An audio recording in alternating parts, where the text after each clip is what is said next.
Good evening, everyone. I'd like to welcome members to the council meeting. Can I ask members when speaking to speak directly into the microphone? This will enable members and members of the public to hear. Can I remind members and members of the public to place their mobile phones to silent and to stand, where possible, when speaking? Can I also remind those members who wish to speak this evening to keep their hands up until acknowledged by the Chief Executive? Also to remind members the meeting is being live streamed, and we welcome the members of the public in the gallery watching and listening to the council meeting tonight. I'd also like to remind all members of the council that we adopted the Code of Conduct for councillors. You all agreed to this, and we are expected to adhere to it. I'd also like to announce that my chaplain will be Father Anthony Cho. He's the parish priest for Our Lady Star of the Sea Church in Tilbury, and he will be joining us for the September Council. Some of you may have met him at the flag-raising ceremony. Item 1, apologies for absence. I've received apologies from Councillors Allen, Anderson, Jeffries, Shinnick and Spate. Are there any further apologies for absences? Councillor Kent? Madam Mayor, Councillors Lee and Gary Watson left their home in Bellis at 6 o'clock and haven't moved for the last, getting on for an hour. So they'll be here if and when they arrive. Thank you. Thank you, Madam Mayor. Just for the same reason, Councillor Ben Maney and Councillor Jackie Maney both stuck in traffic and hoping to be here when they can.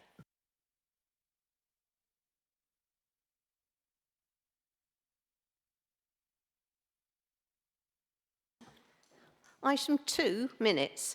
I move that the minutes of the meeting of the 22nd of May 2024 Annual Council be approved as a correct record.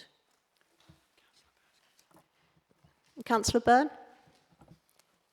Madam Mayor, thank you for giving me the opportunity to speak. Myself and the other independent councillors were very disappointed that full contents of Councillor Jeffries' comments relating to his party decision not to nominate vice chairs were not detailed more in depth in the minutes on page 14. Councillor Jeffries made some very pointed comments about myself and Councillor Spate. While I recognise it's not possible to amend the minutes in relation to this matter due to the recent adopted policy of non-narrative minutes, narrative minutes, Madam Mayor, I would ask that you note our disappointment. We recognise that Councillor Jeffries' comments are available on webcast, should anybody wish to note them. But we want it noted, please. Thank you, Councillor Byrne. Noted. Is there anyone to second the minutes? Or is anyone... Does anyone approve the minutes? Agreed? Thank you.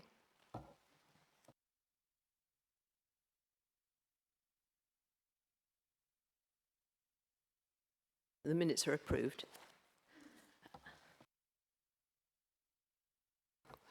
Item 3, items of urgent business. I have not agreed to any urgent items of business. Item 4, declarations of interest. Are there any declarations of interest to be made? Thank you. Item 5, announcements on behalf of the Mayor and the Leader of the Council. I would like to take a moment and remember Thurrock's fallen of World War II on page 7 in your agenda. Chaplain George E.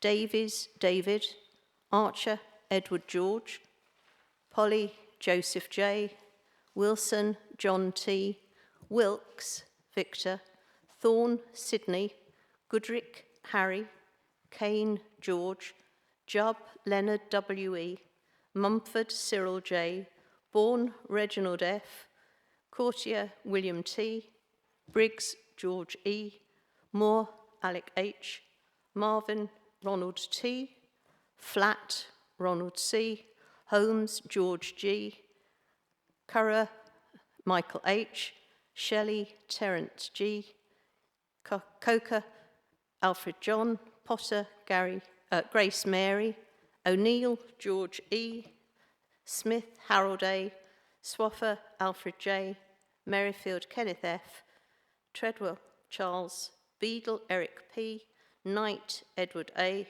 Cooves William, Reynolds Sidney E, Frost Arthur, Scheller Francis M, Waterman Margaret A, Carter Donald A.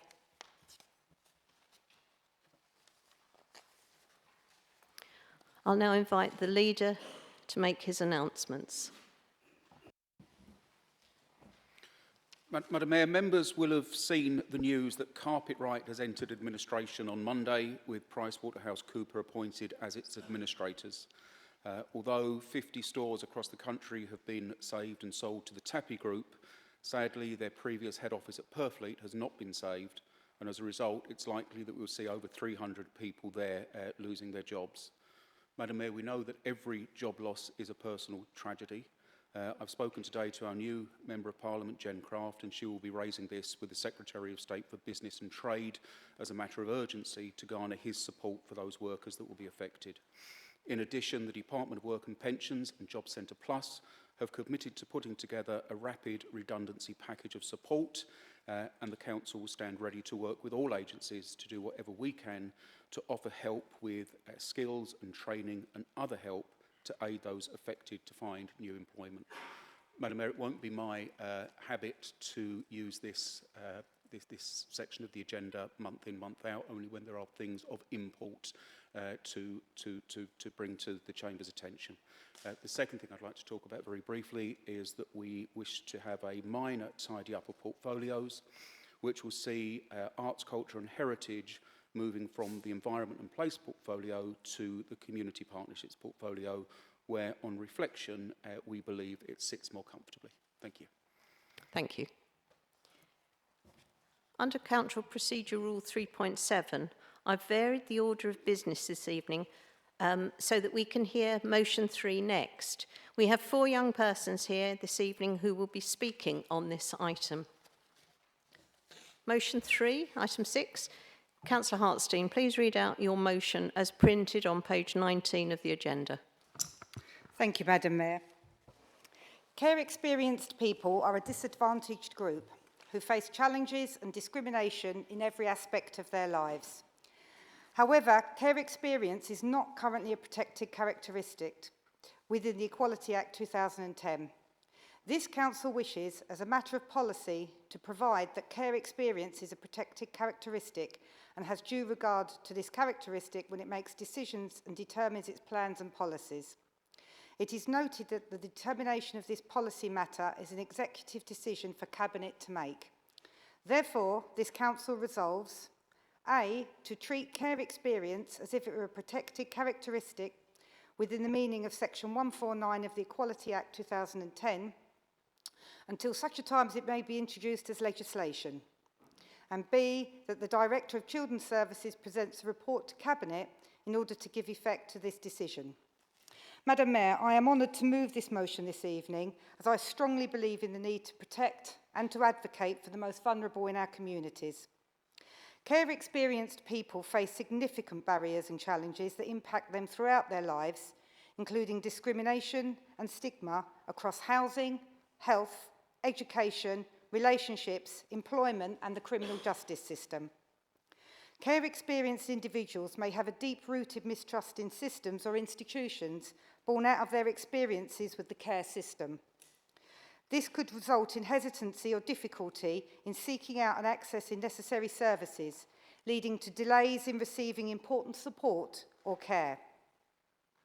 In addition to this, individuals who have grown up in care often lack the family guidance that many of us here take for granted. This could be help with filling out forms, understanding services available, or having the support of a family member when facing an intimidating or difficult situation or process. The absence of this support can hinder their ability to access and navigate services. Care-experienced people can face significant challenges when it comes to social mobility. The hurdles they encounter in education, in employment, housing and other key areas can limit their ability to advance socially and economically. This lack of social mobility can create a vicious cycle that hinders access to services and to opportunities. Despite the resilience of many care-experienced people, Society too often does not take their needs into account. As corporate parents, all of us councillors here, we have a special responsibility for providing the best possible care. We need to ensure that care-experienced people get the best support that they need to live the happiest and healthiest life as possible, reaching their full potential and enjoying economic and social success in their communities. This council believes that the children and young people of Thurrock deserve the best start in life, and that the voices, needs, priorities and rights of all children and young people should be at the heart of everything we do. Thurrock has a duty to put the needs of disadvantaged people at the heart of decision making. We councillors here are the advocates for our looked after children, and our role is to challenge the negative attitudes and prejudices that exist in all aspects of society. As portfolio holder for Children's Services and Education, it is my duty to champion the rights of vulnerable children and young people in Thurrock. Thurrock Council must continue to ensure the support we provide to our care-experienced children and young people is of the same quality we would expect of our own birth children. We want to ensure this council proactively seeks out and listens to the voices of care-experienced people when developing new policies based on their lives. To this end, I am moving this motion to treat care experience as if it were a protected characteristic until such time as it may be introduced into legislation and that the Director of Children's Services presents a report to Cabinet in order to implement this decision. Thank you, Madam Mayor, and I'd like to hand over now to some wonderful young people of Thurrock. Thank you. If they'd like to come forward now. Is there someone to second your motion? Thank you. Hi, my name is Carolina.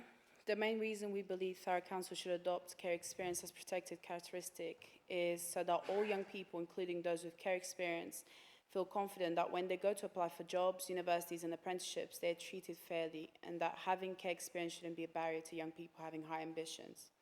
We want to ensure equal treatment for all young people to be treated the same as other young people who haven't experienced care. Through doing this, we empower our young people to achieve more, breaking the stigma for care experienced young people. Society needs to understand that care experience is not always a choice that our young people made for themselves. And sometimes labels and stigmas remind us that we are not fortunate enough to have a positive childhood or be given opportunities as some other children may have had. It is important that Thurrock takes this step in adopting care experience as a protected characteristic to demonstrate its ongoing commitment to promoting access to opportunities for young people so that it encourages young people to come forward regardless of their background.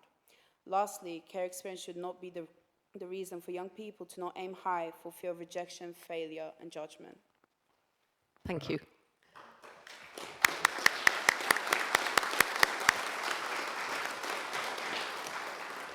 I believe we have some other people to speak.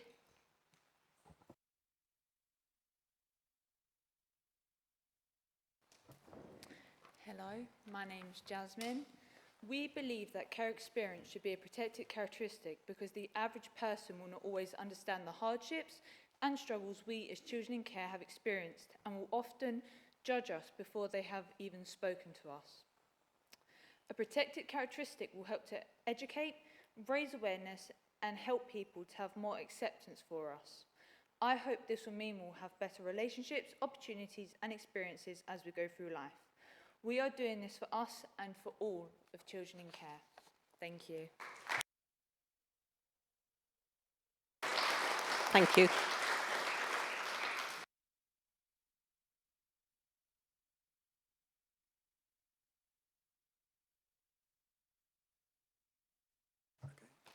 Good evening, I'm Harrison.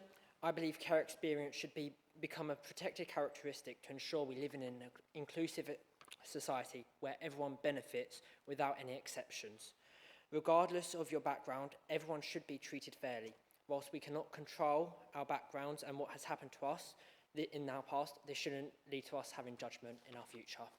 Thank you. Thank you.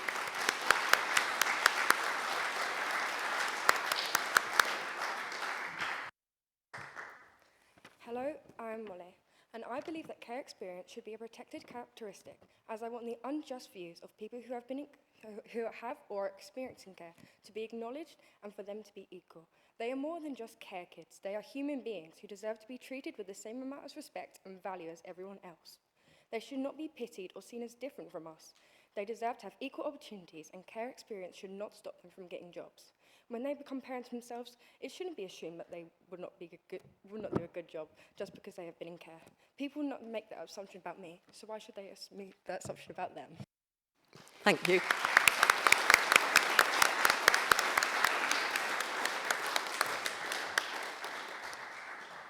Councillor Hurrell, do you wish to speak now, or do you want to reserve the right to speak later after the debate? Reserve the right, please. Thank you.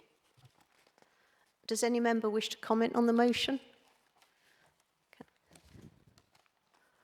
Thank you, Madam Mayor. I fully support this motion. All children and young people of Thurrock deserve the best start in life, including care experienced people for whom we as corporate parents are responsible for. The potential of care experienced people is enormous. However, at a population level, the outcomes for care leave experienced people today are extremely poor. Josh McAllister's report from May 22 states that it is estimated that 26% of the homeless population have care experience, 24% of the prison population in England have spent time in care, and 41% of 19 to 21-year-old care leavers are not in education, employment or training, compared to 12% of all of the young people in the same age group. This motion will support to help remove some of the significant barriers and challenges that impact care experienced people throughout their lives. Thank you, Madam Mayor. Thank you. Councillor Haldon. Thank you, Madam Mayor. First of all, can I congratulate Councillor Hartstein for moving a very worthy motion. There are two slight notes of caution I just wanted to signal as we wait for the corporate director to finalise the report that will go to Cabinet. I think it's important that if we're going to ensure that care leavers are treated with a protected characteristic, that it matches certain very specified resources in that paper. So young people know that if they come forward to the authority with a protected characteristic, they know the suite of services that could be unlocked as a result. A few years ago, when we launched Head Start Housing to ensure that care leavers got on the housing ladder at the point of leaving care, I became concerned when we eventually transferred the scheme into the Housing Directorate, because it was deemed at the time that the housing experts should really be controlling housing stock. My concern at the time was I would have preferred Head Start Housing to remain in the Children's Services Directorate, so the people working directly with young people on their CVs, ensuring that they have bank accounts, ensuring that they have registered GPs, they are the people directly controlling the housing stock available for them. So I think it's important that we ensure that that paper isn't just a lightweight positive paper about ensuring protected characteristics. It has a very specific suite of services connected to it.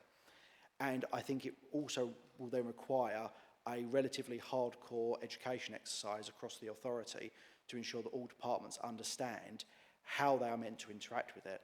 If some young people will leave care at 18, some obviously have an extension up to the nationally recognised age of 25, and indeed through this motion, my understanding legally is we could extend it beyond 25 if we want. All of those options contain different nuances. From my experience when I was the portfolio holder, I would say that there were members of the debt team who I found extraordinarily good at ensuring that young people, certainly young people in care, were shielded from certain conversations that were taking place with the adults in the house. I found them to be very sensitive and to be very good at working with care leavers. That may not be care leavers' experiences with every aspect of the authority. So we need to ensure that implying a protected characteristic goes beyond just simply the Children's Services Department and is something that cascades across the authority. Those are the more detailed points I wanted to make, but as a general point in principle, this is something that is innovative, this is something that is worth doing, and I do congratulate you for moving the motion. Thank you. Johnson. Thank you, Madam Mayor. I won't speak for long on it because there's nothing more I could say more than those four young people said so eloquently, and I never like following Councillor Howden when after he's been speaking anyway. But he's right in saying that that this paper, of course I'm going to support it, but it does need to be specific. It needs to let those young people know exactly how to bring their concerns forward and to whom. They must know a clear route of where they can go to and who will give them the help when it's needed. But thank you, Councillor, for bringing it forward. Thank you. Councillor John Kent. Thank you, Madam Mayor. And I just want to start by saying all too often young people get a bad reputation. I think we've heard from 4 fantastic young people this evening who have stood up, have spoken up really eloquently in a way that, frankly, many of us are unable to do. So I just wanted to congratulate them for what they've done. And I also want to congratulate Councillor Hartstein for bringing the motion forward. And I just reflected on what Councillor Howden said, and I think he's absolutely right. If this, I think Councillor Howden's phrase was a lightweight, positive paper, if that's all this is, then frankly it's not worth doing it. We have to make sure that it actually has teeth, that it actually achieves something. And I was just struck by something that Councillor Hartstein said when she spoke. She spoke of support that families offer children once they've left home when they're in difficult situations that all too often isn't available to our looked after children as they transition into independent adulthood. And it's not only in difficult situations, but most of us that have had children that have kind of left at one time or another, it's the occasional food parcel that's helpful. It's the occasional 20 quid when they're short. And all too often, that kind of stuff just isn't available to care leavers. We need to do something about that. And I was also struck by one of the young people who said that being a care leaver isn't a reason to not aim high. And that has to be right. But we have to put in support to help those young people aim high. And I hope that when the item comes back to council, we can put some real targets about it. Wouldn't it be fantastic if we found a way of putting bursaries in place for care leavers so they can go on to college? Or wouldn't it be fantastic if we could underwrite apprenticeships for all of our care leavers so that they can go on and have a good start in life? You know, the kind of start that all of us as parents try to ensure for our children. And we just have to remember that we are all corporate parents, whether we like it or not. And we've got to step up to that. So, you know, clearly I will be supporting this motion. Thank you. Councillor Fletcher. Thank you, Madam Mayor. Just very briefly, I absolutely welcome this motion. I think I mentioned at the corporate parenting session last night. I come from the dim and distant past, the 60s. My mother was a schoolgirl. She was an unmarried mother at 17. I was adopted. My sister, who was born a couple of years later, was taken into care. And I think both my mother and my sister went through a number of years of real difficulty, real hardship and disconnection before they finally managed to get back together again. The 60s, I think we would all say, the 60s, you know, very much an age of stigma. My mother was stigmatized as an unmarried mother. My sister was stigmatized as a child without a family. Things are different now. I'm not sure they are so very different. I welcome the opportunity to make our statement that children who come through the care system have as valid a reason and as much of a right to good childhood and to a good future as any other child in this borough. Thank you. Thank you. Councillor Hooper, do you wish to speak now? Hurrell, sorry. Yes, please, Madam Mayor. I'm very proud to second this motion, calling for care experience to be treated as a protected characteristic within the Equality Act 2010. As Councillor Hartstein, the portfolio, has stated, these young people face significant barriers and challenges throughout their life, stemming from many situations of which non-care experienced persons have relatively little difficulties with. As the newly elected chair of corporate parenting, but without repeating the words the portfolio has said, I feel it is only right to highlight these issues too. It is so important and crucial to these young people that we listen when they speak from their experiences. And it's very likely we, as members and officers, can and will learn much from them. Wisdom and knowledge doesn't only come from age. It also, probably more so, stems from life experiences. Be that positive or not, these people have every right to be listened to, and more so, need to be listened to, along with the need to treat care experience as a protected characteristic. Can all members agree to support this very important motion? Thank you, Madam Mayor. Thank you. Councillor Hartstein, do you wish to sum up? Thank you, Madam Mayor. I won't take long. It was just to say thank you to all of you who have spoken in support of this motion for the care experience to people of Thurrock, and obviously I take on board your very valid comments that were made earlier. I'm hopeful that listening to the young people who have kindly spoken here this evening, those young people who this motion will directly affect, has been powerful enough for everyone to see the purpose and the need of the motion's contents. Thank you, Madam Mayor. Thank you. Is the motion agreed? Thank you. I'd like to take this opportunity to thank the 4 young people who came and spoke to us tonight. You spoke superbly. You put the case across brilliantly, and thank you for giving up your time. If you'd like to leave the chamber now, you're more than welcome, so thank you.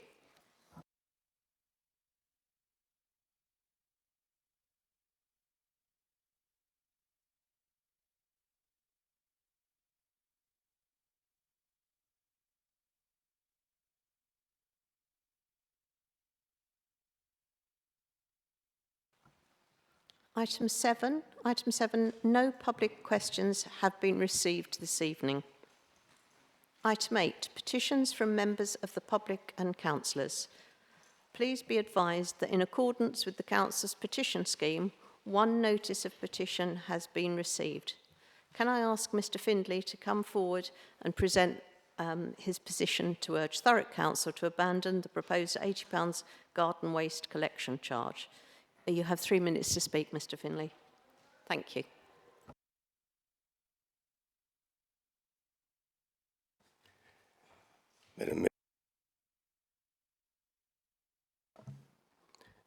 Thank you very much, Madam Mayor. The petition this evening is the call to abandon the £80 brown bin charge. I stand before you to present a petition that reflects the voice of our community, urging the council to reconsider and ultimately abandon the £80 brown bin garden waste collection charge, which was implemented in April this year. As residents of Thurrock, we are deeply troubled by the introduction of this garden waste collection charge. For those of us who diligently maintain our lawns and gardens, this additional fee is not just a minor inconvenience, but a significant financial burden. In conjunction with an 8% rise in council tax, amounting to approximately £200 per annum for most households, this new charge feels like an unjust double burden.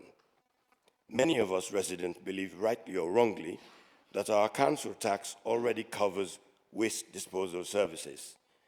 This extra financial strain is more than an annoyance. It is a genuine hardship that will affect many households and families within our community. According to data from the Office of National Statistics, a substantial number of households in Thurrock subsist on below average incomes. For these families, the new charge could exacerbate financial difficulties. The numerous business closures throughout the borough serve as a stark testament to the escalating costs that residents and local businesses alike are grappling with. We acknowledge the funding challenges that local councils face. However, we believe there must be more equitable solutions that do not unduly burden residents who are striving to maintain their homes and gardens. It is well known that previous council administrations mismanaged a considerable amount of council funds, leaving its current and future finances in a precarious state. Despite this, we implore the current council, now fully under Labour leadership, to empathize with residents' plights and seek ways to either eliminate or significantly reduce the £80 charge. A large proportion of our borough's residents are pensioners, senior citizens, and low-income families who are already struggling with high inflation, rising costs of everyday necessities, and exorbitant fuel and energy bills. These residents have come to rely on the Council's garden waste collection services. For many, particularly the elderly, an additional charge is untenable and has caused widespread distress. The petition, supported by 3,363 residents to date, calls on council executives to recognize the severe impact of rising costs and the strain they place on the daily lives of Thurrock citizens. We urge you to find a solution that alleviates this burden, particularly for our elderly and low-income families. With the borough now under Labour leadership, we are hopeful that this request will be met with understanding and swift action, ensuring that the trust placed in the Labour Party and this council by voters in Thurrock is not misplaced. Thank you, Mr. On behalf Finlay. of the residents... Oh, sorry, I thought you'd finished. On behalf of the residents of Thurrock, I thank you for allowing us the opportunity to present this petition. We eagerly await a favourable decision. Arthur Findlay, primary petitioner and Thurrock resident. Thank you. Councillor Victoria Holloway, as portfolio holder, you have 1 minute to acknowledge and to speak on this petition. Thank you, Madam Mayor, and thank you for your petition, Mr. Finlay. I know this is something residents feel very strongly about, and I understand why. I agree with the points that you've made in your speech, and as a resident, I too was extremely unhappy when an 80% charge was introduced for garden waste. You rightly point out the issues we as an administration have inherited. We still have an extraordinary debt, a debt for a generation, if not longer. I wish I could go back and undo the disastrous financial decisions made by the previous Conservative administration, but I cannot go back in time and undo what they did. And sadly, even if I wanted to undo this decision personally, we are still a council in enormous financial instability, and we continue to work with government-appointed commissioners to deal with the devastating effects of the debt. Therefore, I cannot undo this decision made by the Conservative administration. I know this won't be the answer that you will want to hear, but as an administration, we're not able to go backwards. I will work with the team, however, listen to what you've said and what residents have said, and ensure that there is a waste service accessible to all of our residents and to a standard that they deserve. Thank you, Councillor. I'd like to thank Mr. Finlay for bringing this petition to us, and if you'd like to return to your seat, that's fine, but can you leave the petition on the desk? Thank you.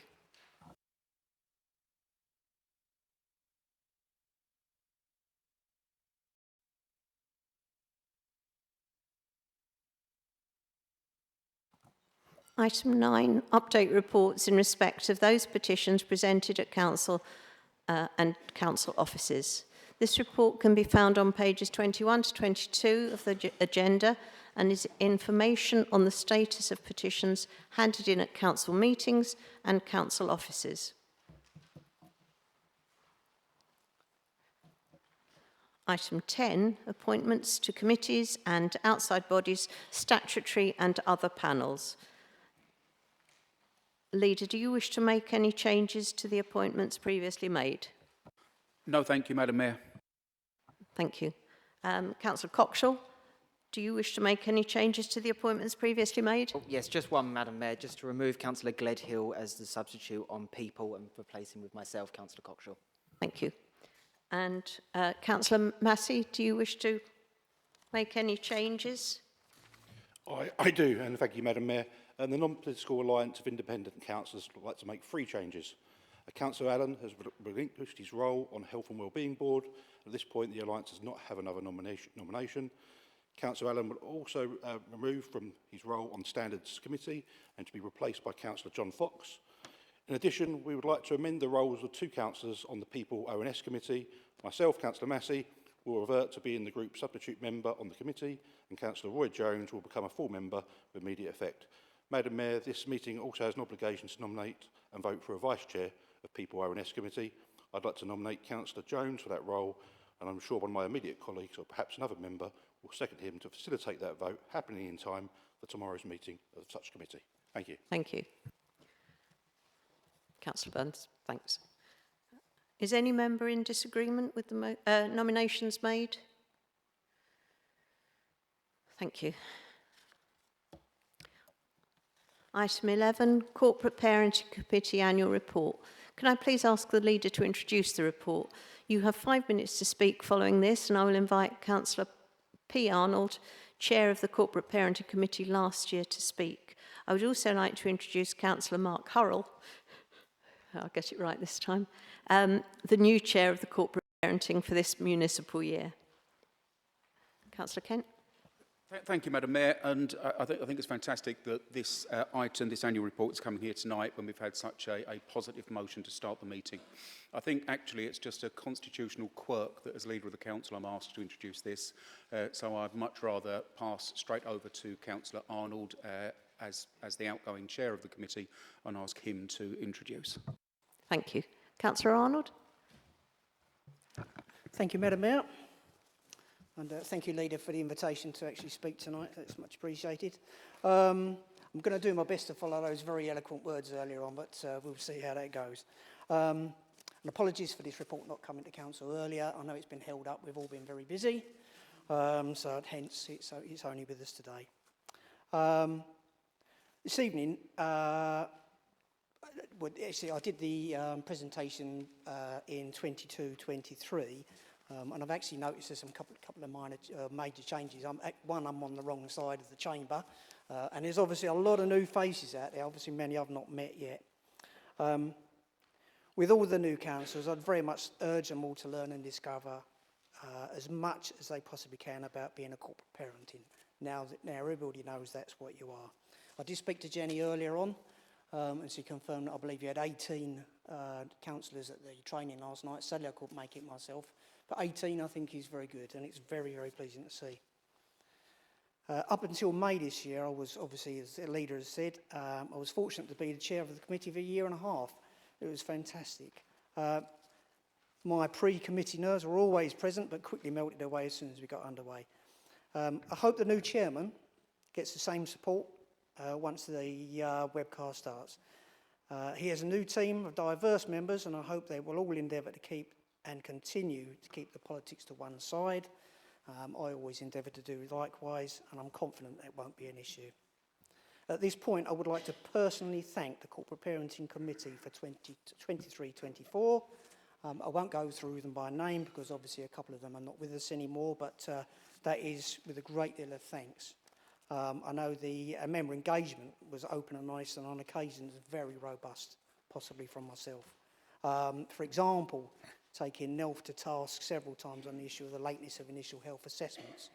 That was one of the subjects, and I hope the committee played its part in highlighting the failing position that Thurrock was in.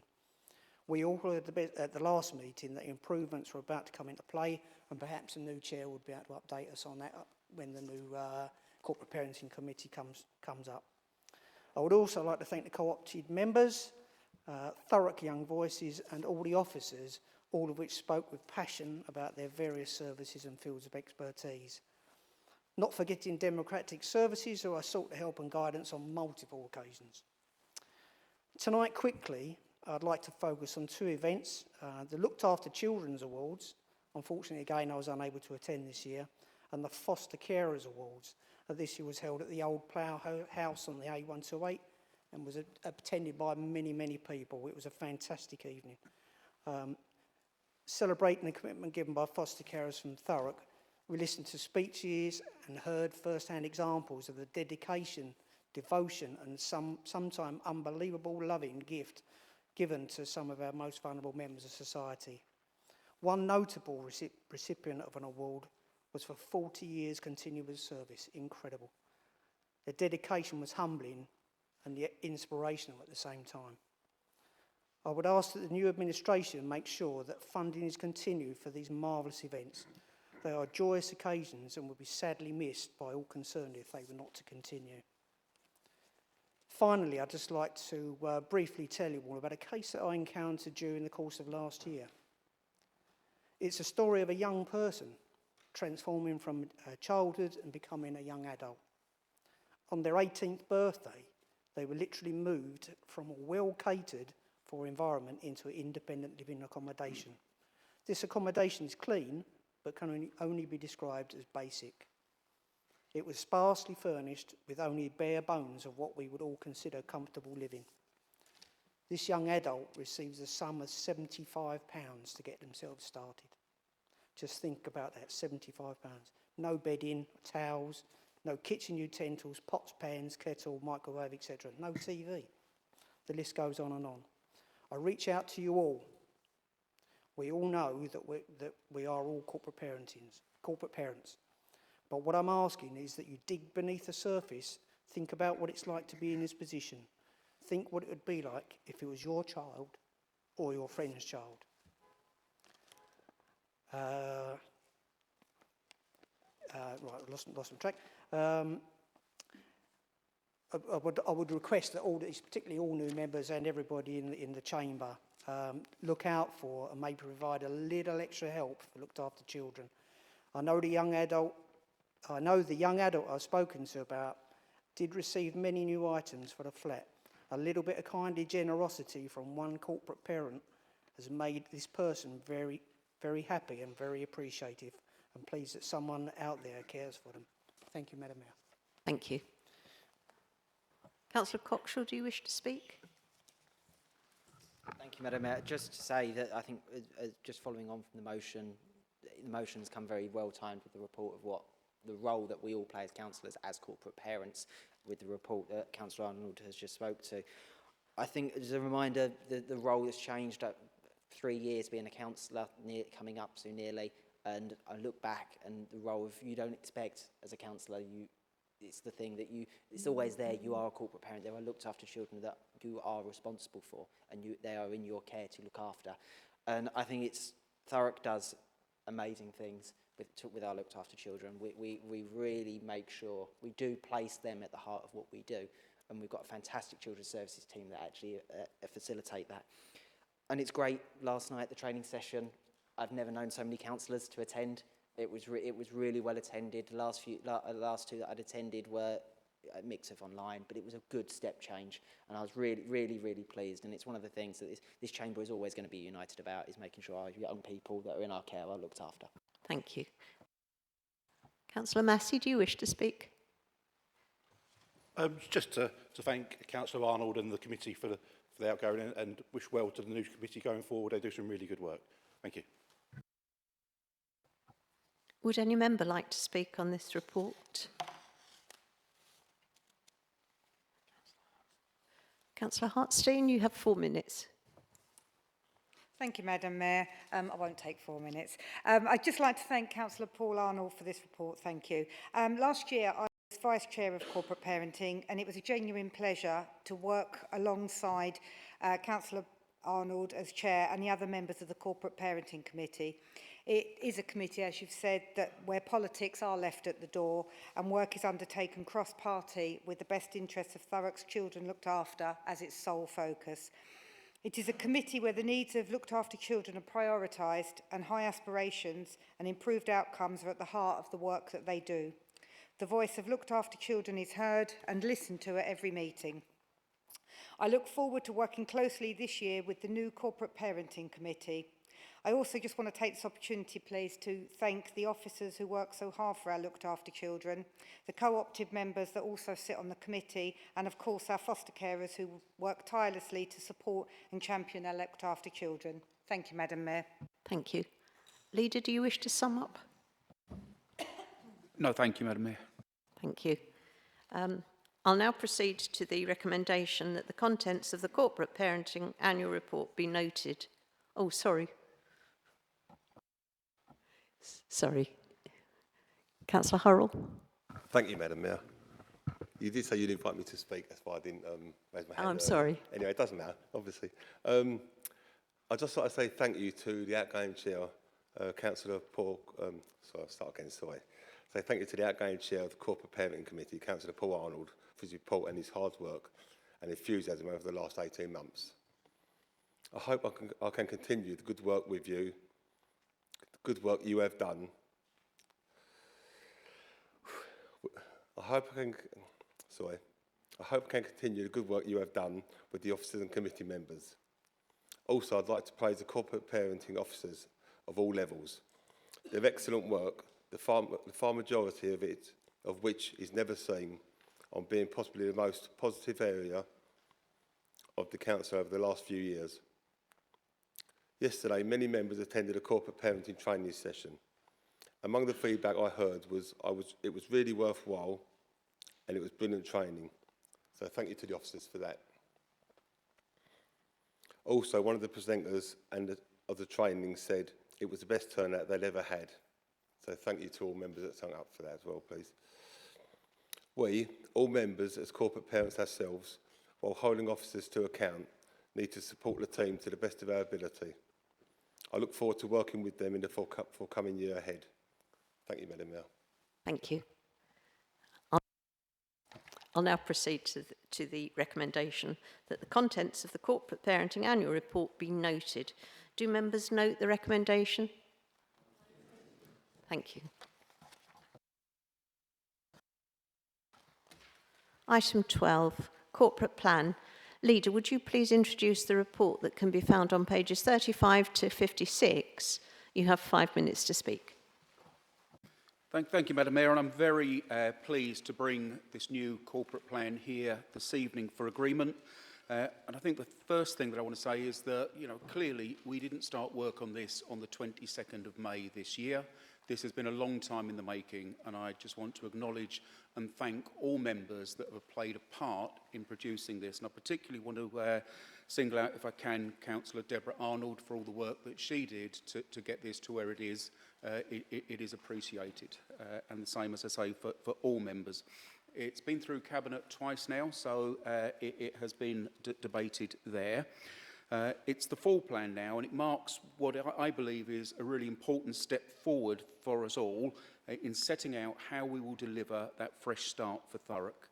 And I want to be very clear that this plan sets out the change that I believe that we need. It builds on our recovery plan, and it will become the basis of all the work to come. We need to bring together residents, businesses, and the wider community of Thurrock, along with all of our partners, to work together to address the massive challenges that we still face. Officers and members will need to focus their work on 3 priorities. They are to move us to be an enabling council, to focus on the people of the borough, and to focus on the place. And this plan is the start of our work. And whilst it doesn't cover everything that we do, I'm really pleased that it demonstrates our commitment to be different and to be better for our residents, for our partners, for commissioners, and for the new government. With that, Madam Mayor, if I may, I'll invite Councillor Worrell to tell us about her approach to the implementation of this plan. Thank you. Thank you, Madam Mayor. Thurrock Council's corporate plan sets a new purpose outlining how we will bring together residents, businesses, the wider community of Thurrock and our partners as we work to become an enabling council that focuses on creating a place where people live and thrive. This plan builds on our improvement and recovery plan. It sets out what we plan to do, how we plan to do it, and what we want to achieve on behalf of the residents over the next 5 years. The approval of this plan is an important step in our journey of improvement and recovery. It not only sets out exactly the kind of council we want to be, but also what we must do to become that council and offer a fresh start for Thurrock.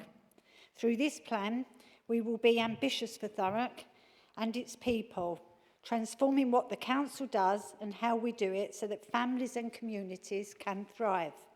It sets out how we will be a different and a better council. But to succeed, this plan must be owned much wider than this cabinet. It must be owned by all 49 of us in this chamber and mirror the new performance, management and assurance framework that will replace the current corporate scorecard. It will align closely to the work of the 3 scrutiny committees and the work that is being done on transforming the way this council operates.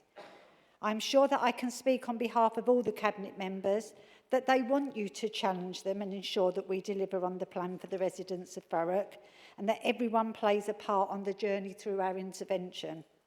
Our goal is to build a different and better council that enables and delivers the right outcomes for our residents of Thurrock. And I would like to take this opportunity to thank the leader for trusting me to lead on this significant piece of work. Thank you, Madam Mayor. Thank you, Councillor Worrell. Councillor Cockshaw, do you wish to speak? Thank you, Madam Mayor, and thank you to the leader and Councillor Worrell as well bringing this. This is actually a really important step for Thurrock. And this is, as you say, it's not something that started in May. This is something that we've been working on since September 2022. This is building on all the work as members, officers, commissioners working together. Actually, how do we recover? How does Thurrock transform? How does it improve? And how does it thrive? And this is the really important step for that. And we look at corporate plans and people often get lost and they think, oh, can't get excited by it. There is an opportunity here for Thurrock as we look forward. We want to establish our new operating model. We want to enable communities to take the decisions themselves. And this is the backbone of that. And as members all across the chamber, it's really important we get behind this. We've got an idea. We may disagree with how we get to the end point, but we all agree on the end point we want to get to. I think it's really important that we all agree on this. We all know we want to enable our communities, and this is the best way of how we start to do that. Thank you, Councillor Cockshaw. Councillor Massey, do you wish to speak? Thank you, Madam Mayor. Echo a lot of what colleagues have already said. This is really important that it's not just a brochure left on a shelf that lives and breathes in this authority and everything the officers and members do going forward. I think one of the key points I picked up on page 28, right near the end, the measuring impact and reporting. This authority is undergoing lots of changes. There's lots of flux and things going on. It's really important that members feel like we are being reported to and we know some of the numbers and some of the changes that's going on throughout the authority. So that's really important. I think that's really good that it's there. Well, not in black and white, but in purple and white at the top there. But yes, it's really good, and I really hope we can all take it forward as officers and members and make this live and breathe throughout the authority. Thank you. Thank you, Councillor Massey. Do any other members wish to speak? Councillor Arnold. Thank you, Madam Mayor. It's just to say that I've enjoyed my time in the Recovery Board and Governance Board and looking at the corporate plan with everybody. This really is something that we've all sort of committed to and tied ourselves into. Councillor Kent, I've thoroughly enjoyed you sitting there asking the so what question, because it's incredibly important. What are we going to do with the plan? What difference is it going to make? The outcomes? All I can say is please continue to ask the so what questions, because if you don't, we will. Thank you. Does anyone else wish to speak? Leader, do you wish to sum up? Very briefly, Madam Mayor, first to say that I'm grateful for what appears to be support from across the chamber. I think that's important for this council. I think it's important for our community, and I think it's important in the eyes of the commissioners. So I am grateful for that. I just want to address something that Councillor Massey mentioned, and just to give an assurance that as far as we're concerned, this will be a living, organic document that will be refreshed on at least an annual basis. With that, Madam Mayor, I would ask that the recommendation is agreed. Thank you. I'll now proceed to the recommendation for the Council to agree the corporate plan. Do members note the recommendation? Right.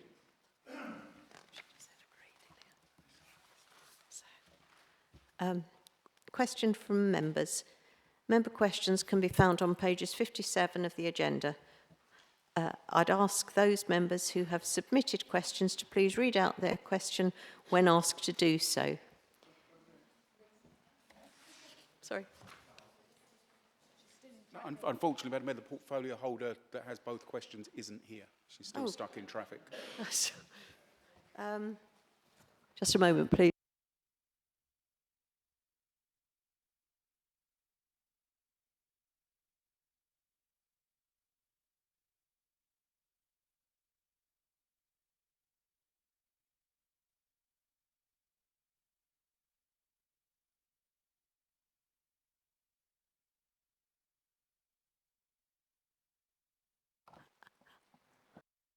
If the Chamber are happy, we'd like to say that we'll delay this particular question in case they get here, or the portfolio holder gets here. Are people happy with that? We'll just move the order. Thank you.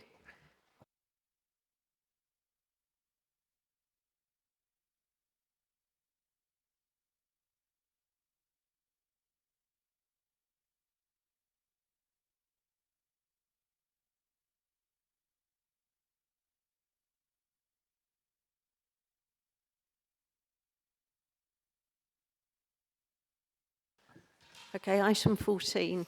I think Councillor Watson's going to be very busy when she does get here. Reports from members representing the council on outside bodies.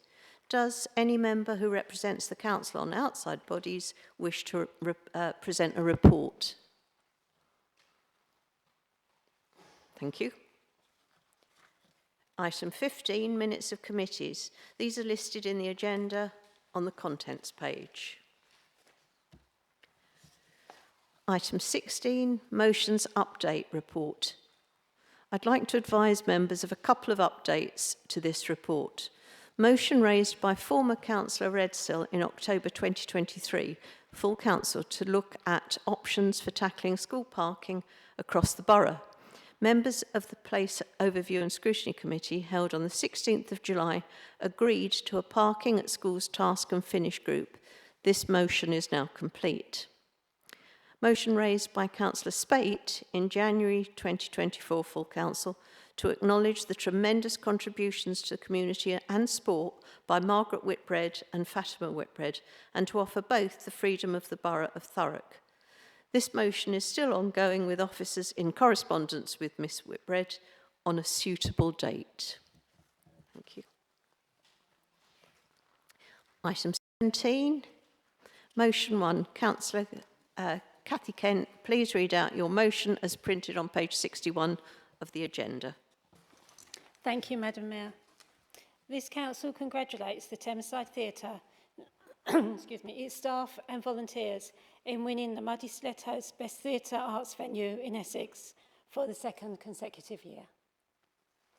Thank you. Have we got a seconder? Thank you, Councillor Fletcher. Would you like to speak now, or do you want to withhold your right to speak later? Thank you, Madam Mayor. I'll hold back. Thank you. Does any other member wish to comment on the motion? Sorry, Madam Mayor, can I Sorry. read my bit, please? Thank you. Madam, oh, excuse me, sorry.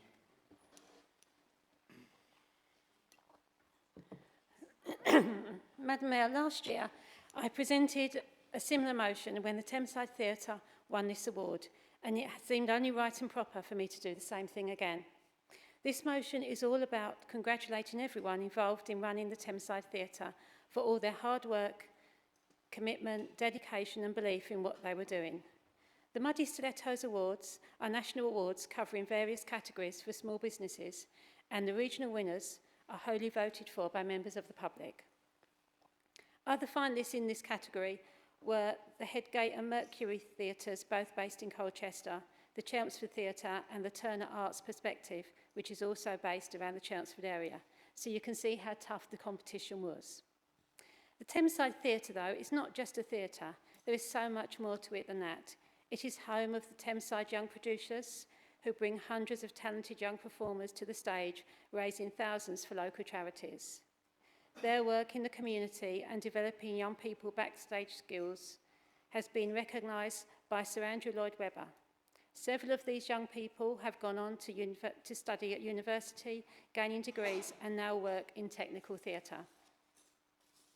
Many famous names started their careers at the Thameside, such as Robert Seaman, who was head of animatronics at several West End theatres and worked on shows such as Mary Poppins, Aladdin, Oliver, and many more. Ross Bibby, who became Deputy Theatre and Premises Manager at the Orchard in Dartford and now runs the Princess Theatre in Devon. Performers such as Phil Jupitus, Denise Van Outen, Jordan Gray, Anne-Marie, Louisa Johnson, Ben Tyler, Phil Davis, Tom Aldridge, to name but a few.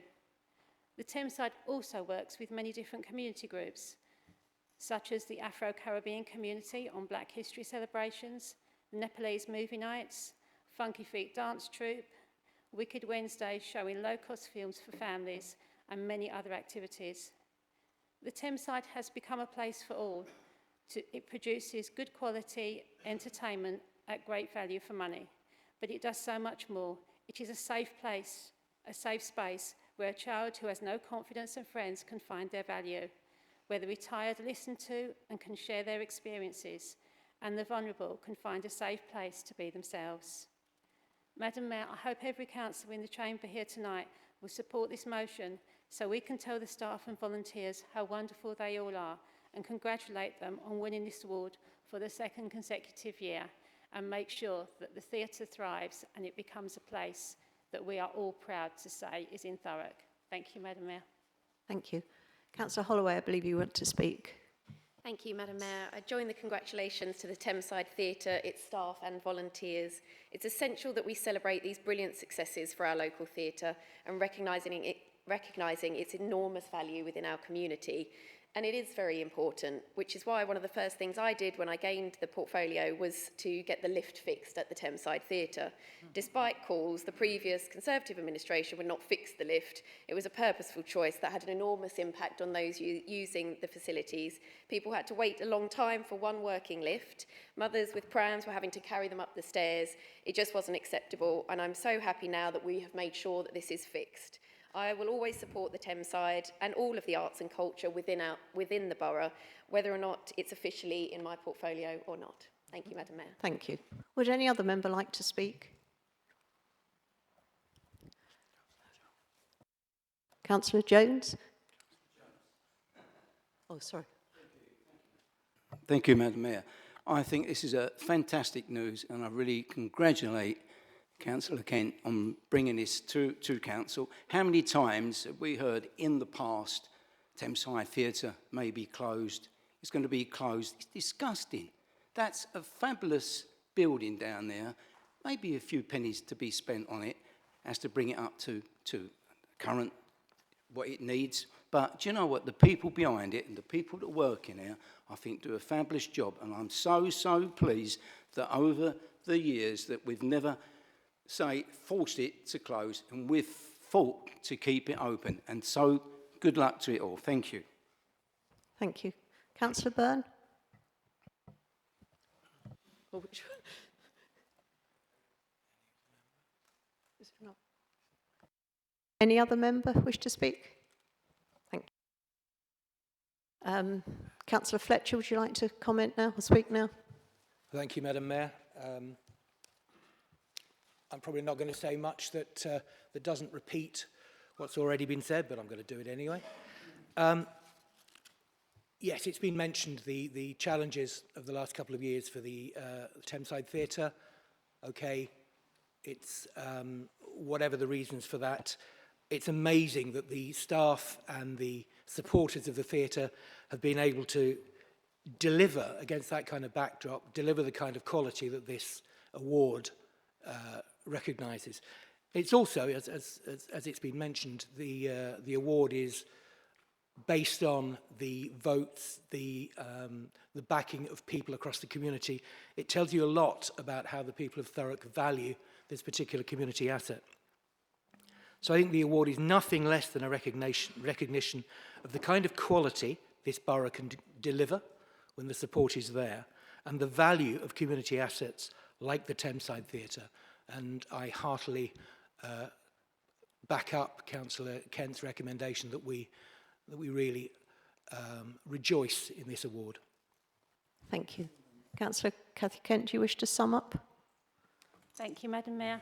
I'd just like, by summing up, just to thank all the staff and volunteers at the theatre for all their hard work, congratulating them on the success. And if we need, as we know that this council needs to start working in a different way, one of the things we could do is take a look at how the Thameside Theatre have done and replicate their success through our communities borough-wide. Thank you, Madam Mayor. Thank you. Is the motion agreed? Thank you. Motion 2. Councillor Jones, please read out your motion as printed on page 63 of the agenda.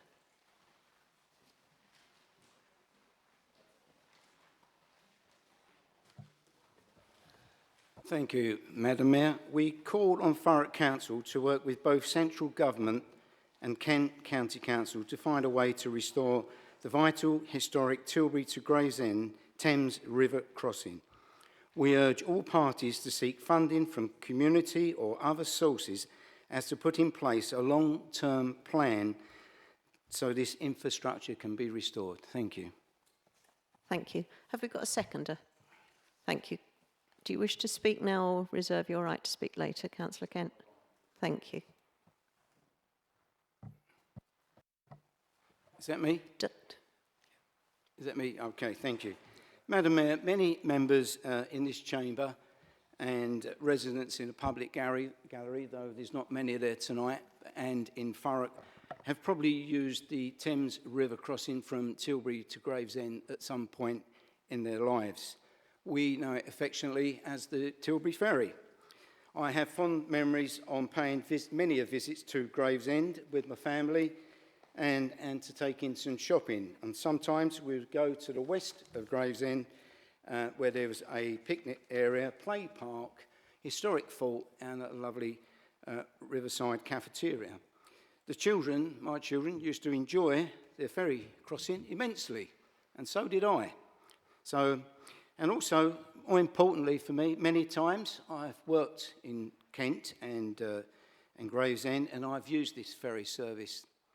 And you know, it was far simpler to use a 5-minute trip just across from one landing stage to another one, and then sit in the traffic at the A13 3-lane queue that goes down to the roundabout on the M25 that takes you up to the bridge. And of course, you get the same on the way back as the queue for the tunnel. So I have many friends and work colleagues that used that ferry every day for work purposes. In fact, the company I was recently working for, I should imagine a quarter of their numbers came from Gravesend, tradespeople, and as time went on, the travel, they gradually give up the job. I have residents in my ward whose children go to school in Kent, and so just think of the horrendous journey that they've been told they can go by coach, but that's a horrendous journey every day before they start school. Now, the history of the ferry, I looked up a little bit of Google and we find that actually there's been a crossing around this area since Roman times.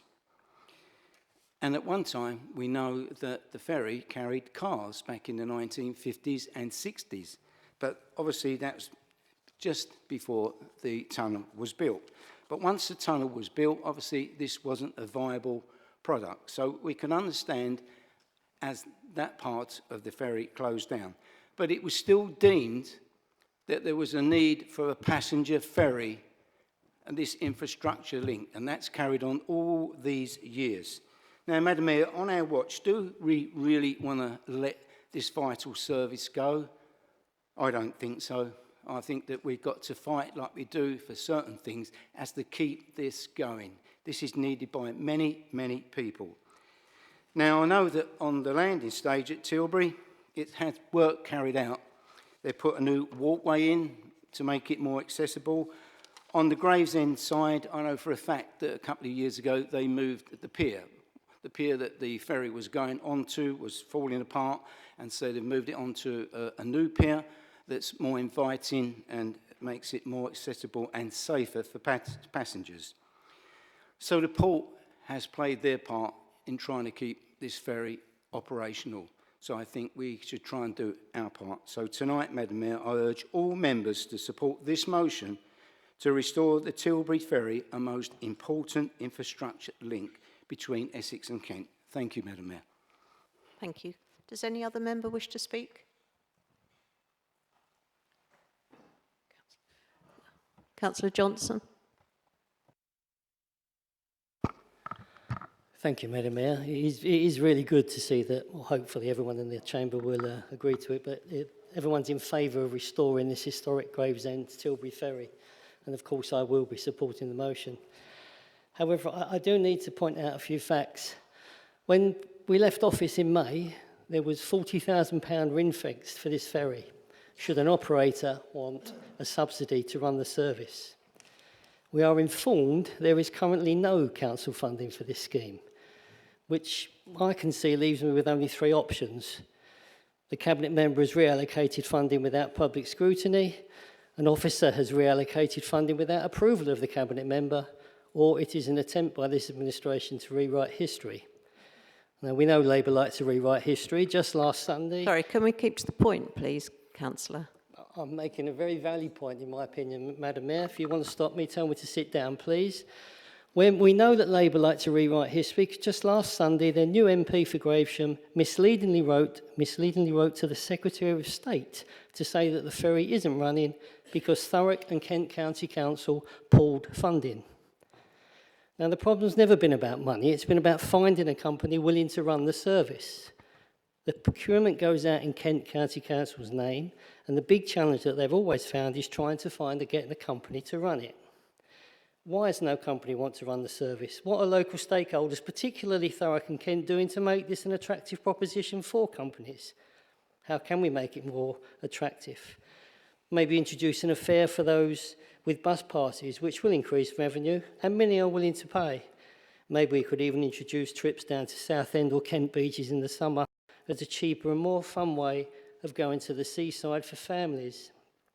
The big issue for companies is that Gravesham's Labour Council sold their pier off to Thames Clipper a few years ago, and companies do not want to run a service from a pier owned by a competitor company. They were warned that selling this pier could lead to difficulties for the ferry, and now Thurrock residents seem to be paying the price. Gravesham Council have not admitted to spending any of the money raised from the sale, so why didn't that council put forward the money to help fund the ferry? I know transport is in Kent County Council's remit, as I said, but has anyone asked Gravesham if they can fund it? They sold their pier, haven't spent their money, lost the ferry, and now one of their cabinet members, who is actually their MP, is trying to mislead everyone into believing it's Thurrock's fault for pulling the plug when we have money ready to go. Maybe we could look into a CIC, get funding directly from the Department of Transport and ease the pressure on Thurrock and Kent. Maybe create a company whose sole purpose is to run and maintain a ferry and get DFT funding for it. This is an option that I hope Kent County Council and Thurrock and central government are open to. I will finish by saying I hope this ferry really is restored, and of course I will be supporting the motion, but I have grave concerns that no company wants to run the service, and I'm concerned that Thurrock keeps getting the blame when, to the best of my knowledge, we still have funding available. Thank you, Councillor. Councillor Arnold? Thank you, Madam Mayor. I don't know if I'm older than you, Councillor Jones, or similar, but I remember riding the double-decker ferry that took cars as a small child to come and see my aunt this side of the water. My uncle, when he retired as a salty seafarer, became the conductor and took the fares on the ferry. And my mum, at aged 87, regularly, she and I used the ferry so that we could meet for lunch and she could come and stay for the weekends. But we're back to that hour and a half each way, 3 hours on the journey. That means I probably can't go and see her for lunch as much as I could jumping on the ferry. The ferry was always really popular at 3 o'clock with the school children coming over. The older generation going on saga cruises would come over with their luggage on the ferry. One thing my mum has always said is she's got a bus pass. She can use her bus pass to take the buses to get through Lakeside and round into Thurrock and do that 3-hour return journey if she wants to. And she never really understood why she could use her bus pass on the ferry and have the local authority subsidise it, because it's not a bus, it's a boat. And I remember seeing the report in informal cabinet that showed that if it wasn't a subsidised fare, then we wouldn't have had to have subsidised it by the 50,000. That 50,000 plus could have been found within those fares. Councillor Maney worked really hard in conversations with Ken and the leader and trying to find a way to continue to fund the ferry. I remember in informal cabinet being told that there was money via the Freeport system that could potentially be used. So I thought we would be hearing some good news and it would be coming back. But I wholeheartedly support your motion because we need a ferry. Thank you. Councillor Kent, do you now wish to speak? Thank you, Madam Mayor, and I fully welcome this motion, and I'm very pleased to second it. As Councillor Jones has said, there has been a ferry of sorts operating between Tilbury and Kent for hundreds and hundreds of years. We know that it's really well used by residents, both for leisure and for commuting, and we know that there are many local children who use it for going to schools in Kent. Madam Mayor, I think we have to be careful when we talk about what monies are available. I have asked the Chief Executive very closely what monies have been earmarked for this, and he assures me that there is no money set aside in any budget for this. Notwithstanding, we are absolutely committed to doing everything in our power to bring about the reintroduction of the Tilbury Ferry. And in doing that, I want to make sure that any new service is based on a sound business model that is commercially watertight and will be sustainable for many years to come. And if the best possible business model needs a public subsidy to make sure that it stacks up, then I will work with other agencies and partners to try and make that happen. It will come as no surprise that I have regularly raised this with our Chief Executive and have asked him to take forward discussions with partners in the public and private sector to examine every possibility of how we make this work in more detail. So I am sorry that I'm not able to give a firm timetable as yet, but as we get to the next stage, it should become clearer as to just what is possible, and I will keep members informed as to progress. Thank you. Councillor Jones, do you wish to sum up? Thank you, Madam Mayor, and thank you, Councillor Kent, for supporting the motion and for what people have said tonight. It seems the overall consensus there's going to be support for this motion. What I'm trying to say realistically is you know, we've got to put politics aside on this one. This is one of the things you've got to put politics aside and just try and find a way.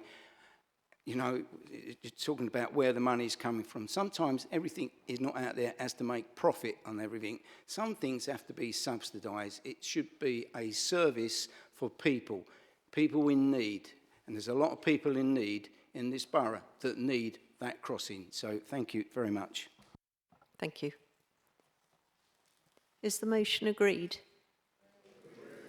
Thank you. Motion 4, Councillor D. Arnold, please read out your motion as printed on page 65 of the agenda. Thank you, Madam Mayor. This council notes with concern recent media reports which highlight that the newly elected Member of Parliament for South Basildon and East Thurrock has received a criminal conviction and custodial sentence for violence against a woman.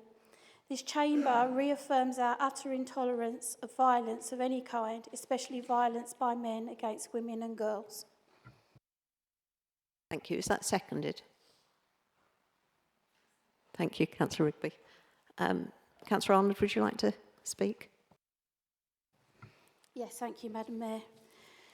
The MPCC recently outlined the scale of violence against women and girls in their report.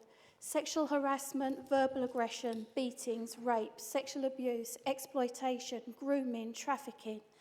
Around 3,000 related crimes a day, meaning at least 1 in 12 women have experienced violence against them, and that doesn't include rapes and violent acts that didn't get reported because of fear of reprisal.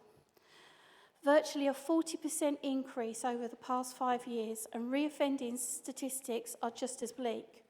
38% of domestic abuse and a whopping 98% reoffending rate for high harm, high risk offenders. I can see this means there are perpetrators that do not reoffend and have mended their ways, and I'm not here to make judgment on those that have been convicted or made changes to their life choices, but recently parliamentary elections have left me with questions and concerns. I made a promise to Thurrock women who have been victims of violence to be a voice for them in this chamber, and I would not be upholding my promise if I did not voice those concerns here. As politicians, we agree to uphold a code of conduct, which includes leading by example. How then is it possible for us to expect a victim of a violent act to find themselves facing a perpetrator or ex-perpetrator having to ask them for their help? It can take months, even years of therapy for a victim to regain some confidence and trust in dealing with their daily life. A victim of sexual or domestic violence may be seeking refuge for herself and children. She may have no clothing, money or shelter. She will be at her most vulnerable. How will she feel safeguarded, asking for help from her respect member of parliament? Can an ex-offender of violence really show understanding and empathy to a victim? It's more difficult to become a councillor than a member of parliament. We're subjected to more stringent disqualification criteria than an MP. When someone wishes to stand as a candidate, they are vetted by their party's rules and selection processes. The onus is on the party to select wisely and decide what will or will not be disclosed to the very public whose votes they wish to win. But what about honesty, trust and integrity? Police have called violence against women and girls a national emergency due to its epidemic scale and have called for a whole system approach that brings together criminal justice and government bodies. We as politicians have a part in this by taking responsibility to review our candidate selection processes, especially around disclosure, recourse and disqualification. The Cabinet Member for Adult Social Care and Health and all councillors in this chamber have a responsibility to safeguard victims of violence. I hope, Councillor Hooper, you will give focus not only to protection, but also to housing and mental health support for victims. And I call on this chamber to reaffirm its utter intolerance of violence of any kind, but especially of violence by men against women and girls. Thank you. Councillor Rigby, did you wish to speak now or do you wish to reserve your right? Thank you. I'll try and speak now. I am suffering with my throat a bit, so I'm going to keep it fairly short, if Okay. that's okay. Thank you. So, some of what I will say has been said by Councillor Arnold. Violence against women and girls has been classed as an emergency. In 2022 to 2023, there were more than 1 million cases, and it accounted for 20% of all police crime. It takes various forms, occurring in a range of circumstances, including work and domestic settings. Many perpetrators are in a position of authority, and the reoffending rate does vary between 38% to 98%. An holistic approach is needed to tackle this serious crime, including education at a young age. It is of huge concern that the new MP for South Basildon and East Thurrock has served a custodial sentence for a violent act against a woman. MPs are pillars of the community who should uphold and set exemplary standards. What sort of example is it setting for the younger generation if their MP has a conviction for a violent act against a woman? And how can a victim feel comfortable seeking help from someone who has themselves been a perpetrator? I urge the government to look at parliamentary rules for MPs. Thank you. Thank you. Does any other member wish to speak? Councillor Byrne? Thank you, Madam Mayor. Obviously, we'll support Councillor Arnold's motion. I would just also like to add, when the agenda was released, I sent a copy of page 65 to our new MP, James McMurdoch, and I'm happy to read out a statement from him. He didn't respond or hasn't answered, so he's obviously not bothered. Thank you. Councillor Manoir? Thank you, Madam Mayor. We are united as a Labour group in our complete and utter intolerance of violence against women and girls. This is why the recent revelations about the newly elected MP for South Basildon and East Thurrock are deeply disturbing and unnerving for many of us here today. In a newly published report by the NPCC, at least 2 million women will be a victim of these crimes every year. And it's also accounted for 20% of total police recorded crime in England and Wales between 2022 and 2023. But this is a crime that does not exist as a nameless, faceless reel of statistics. In recent news, we have seen numerous women being attacked and even killed in senseless acts of violence. Zara Alina, a young woman walking home in Ilford, is one that comes to mind for me personally. I've been in contact with her aunt and have attended a silent walk in her memory, which was held last year. As a young woman in the political space, this is an issue that I truly feel strongly about. What I find perhaps the most frightening is that according to the report, the average age of a victim is 13, and the average age of a perpetrator is just 15. Young people especially look up to those in positions of power, no less our members of parliament and councillors. That is why it is paramount that we denounce any behaviour by any member that inflicts harm and malintent.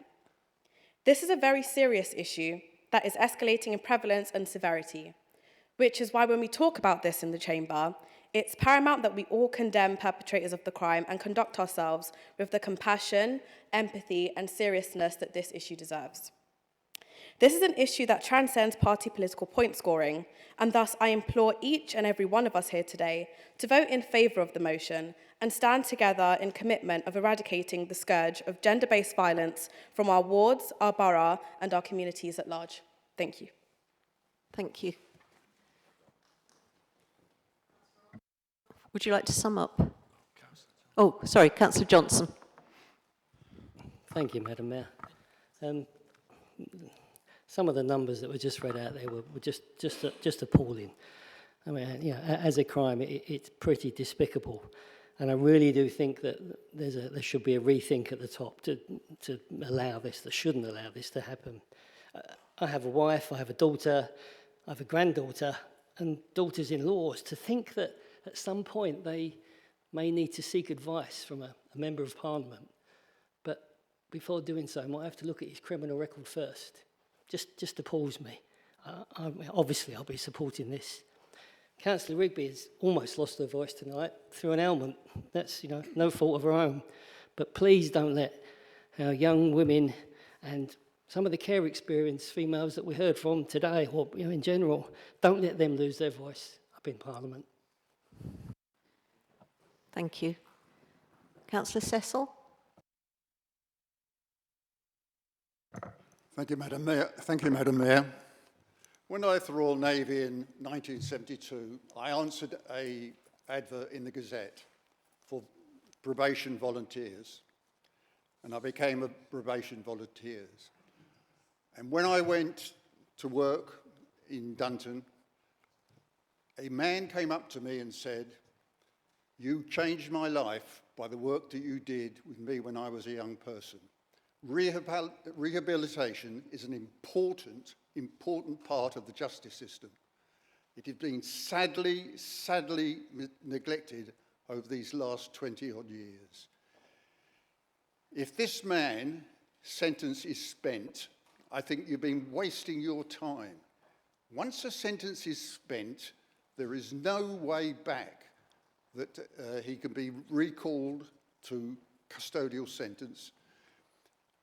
He has rehabilitated. He's now a married man with 4 children. And I would like to speak for all rehabilitated criminals who have changed, and yes, they do change. They change for the better. And they don't want and don't need to be hammered by this council. Thank you, Madam Mayor. Thank you, Councillor. Councillor Arnold, would you like to sum up?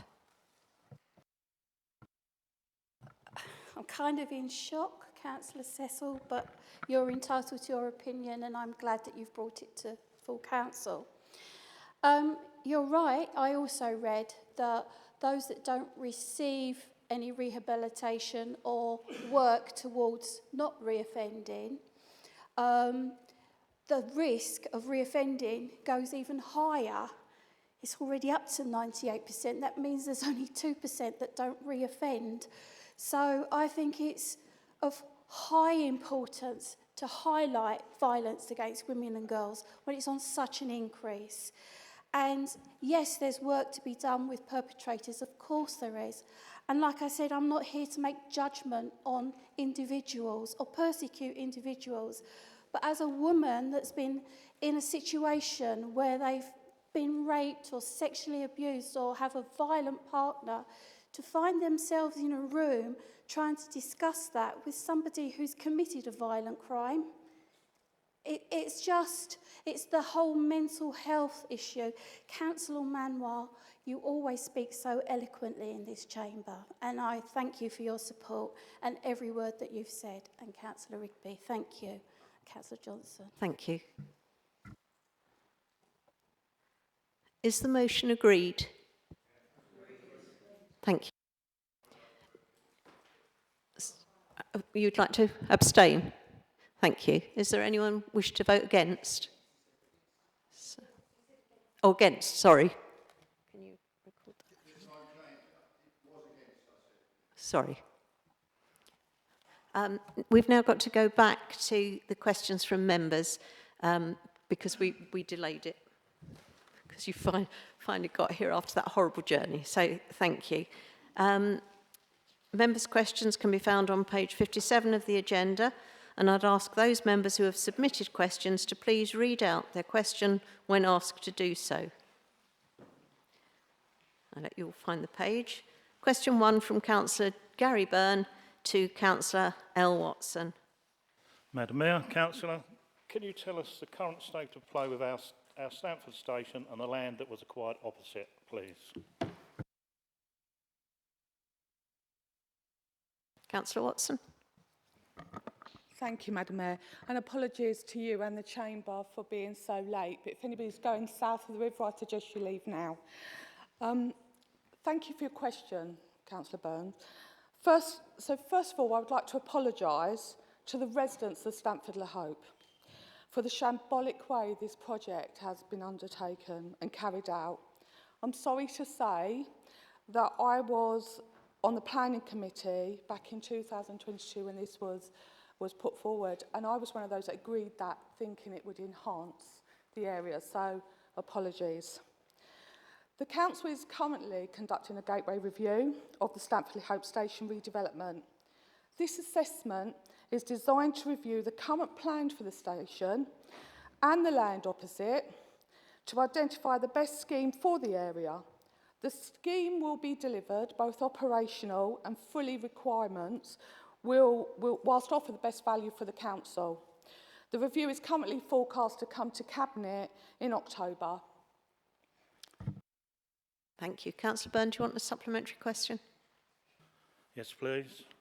Can you unlock the mystery of the £7.5 million CLIP funding, and is there any danger of us having to hand it back? Councillor Watson, do you wish to answer? Thank you, Councillor Burns. We're still working alongside CLIP regarding this, but the 7.5 million has been put aside for demolition and the professional fees that has been going on at the moment. That's all I can tell you right this moment in time until the gateway review has been concluded. Thank you. Councillor Byrne, do you wish to pose a second? Thank you. I thought it was for a bus turnaround. That was what we was always told, and that's what CLIP tell me. Anyway, the builder, who had been in secret talks with the Conservatives for the station I'll start again. The builder who had a secret talks with the Conservatives for the station rebuild project is a cash donator to the party. Is there documented evidence of due diligence and the tendering process for the station, please? Thank you. Councillor Watson. Thank you, Madam Mayor. Thank you, Councillor Burns. I cannot tell you what conversations have been carried out between a developer or a builder with a Conservative, but I will rest assured that that will not be happening on this administration's watch, especially with me or any other Labour member. We ensure at all times that an officer will be present, so there will be no conversations without an officer that is in the room at the same time.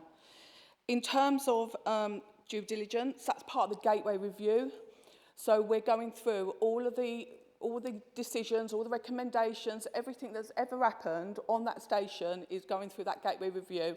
And as I said, I'm quite happy to share those reviews with the ward members once it comes through in the near future. Thank you. Thank you.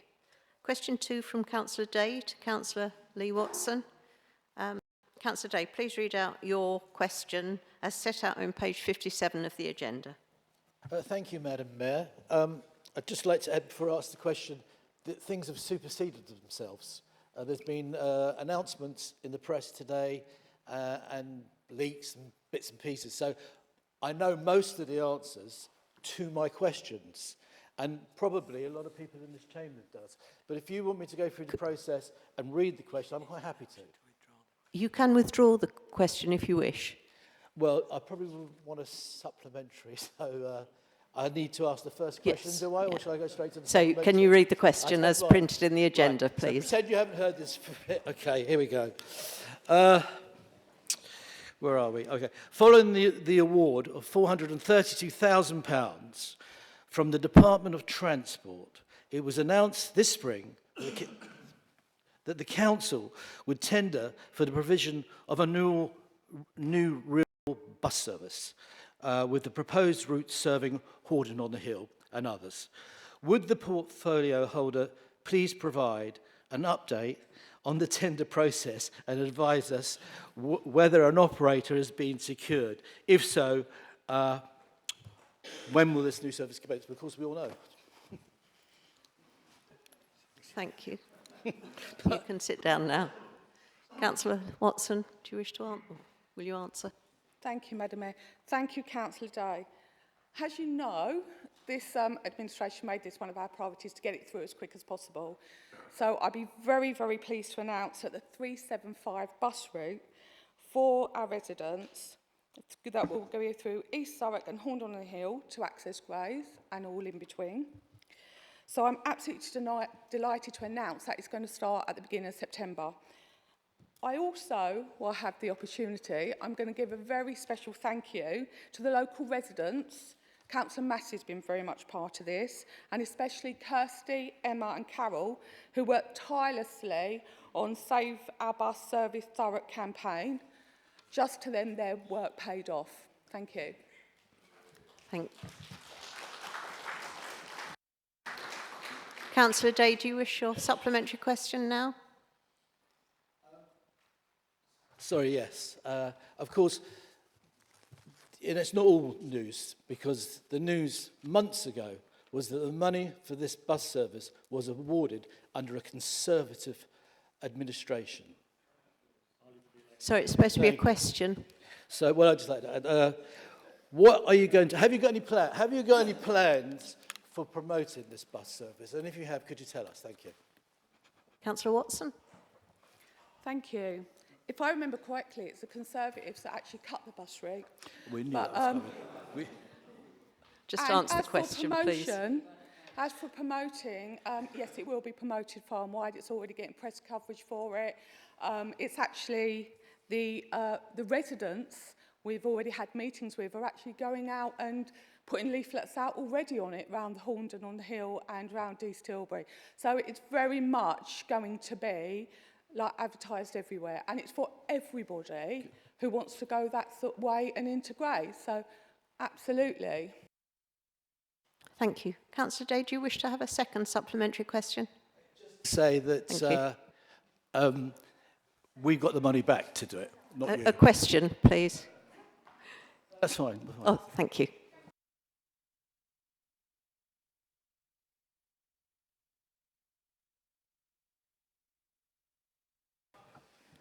That concludes the business of the meeting this evening, and I now declare the meeting closed at...